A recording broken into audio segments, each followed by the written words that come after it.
பார்க்க. ஏன் இது என்னுடைய அடையாளம் என்பதை நாம் தொலைத்து விடக்கூடாது. என்னோடு இருப்பது இந்த அடையாளம். எனவே இதை யாருக்காகவும் எந்த சூழலிலும் நான் விட்டுவிட மாட்டேன் என்று நின்றால் இது வீரம். நீங்கள் எந்த நாட்டுக்கு ஒரு நாட்டு வெளிநாட்டுக்கு கூப்பிட்றாங்க, நீங்கள் உங்களுடைய உறவினரோ அது உங்களுடைய குழந்தையோ வெளிநாட்டில் போய் அவன் படிச்சுட்டு வேலையில் இருக்கிறான், அவங்க கூப்பிட்றான், அப்போ இந்த முறை விடுமுறைக்கு நீங்கள் வாங்க அப்படின்னு கூப்பிட்டா, நான் திருநீர் பூசிட்டு வருவேன், உன் நாட்டுக்குள்ளே விடுவானா?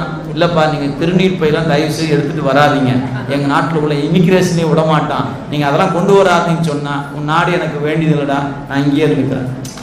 அப்படி நீங்கள் இருப்பீர்களா அது வீரம். அதை விட்டுட்டு என்ன பண்ணுறது? பையன் கூப்பிட்றானுங்க, ஆசையாக கூப்பிட்றான், என்ன பண்ணுறது? அந்த நாட்டில் இதெல்லாம் இல்லையாமா, அதெல்லாம் போகும்போதே எடுத்துட்டுலாம் போலிங்க, வச்சுட்டு போயிட்டீங்கன்னு சொன்னீங்கன்னு வச்சுங்களேன், அதுக்கு பேர் வீரமா என்ன?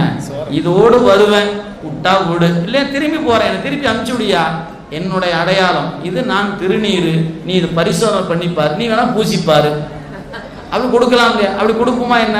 இதெல்லாம் எடுத்துகிட்டு போனால் விடமாட்டானுங்க, அதை நம்ம வச்சுட்டு போயிடுவோம். அப்படி வச்சுட்டு போறக்கா இந்த திருநீட்டை எடுத்துக்கொண்டோம் இல்லையே.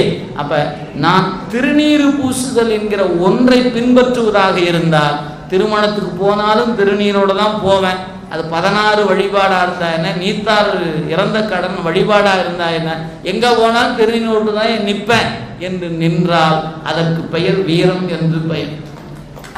அதை விட்டுட்டு இன்னைக்கு கல்யாணத்துக்கு போறோம், ரிசப்ஷனுக்கு போறோம், போட்டோவில் பார்த்தா நல்லா இருக்கணுமாமா, துளியூண்டு வச்சுட்டு போவோமே அப்படின்னு போய் நின்னீங்கன்னா போச்சு, அந்த வீரம் சோரம் போய்விடும்.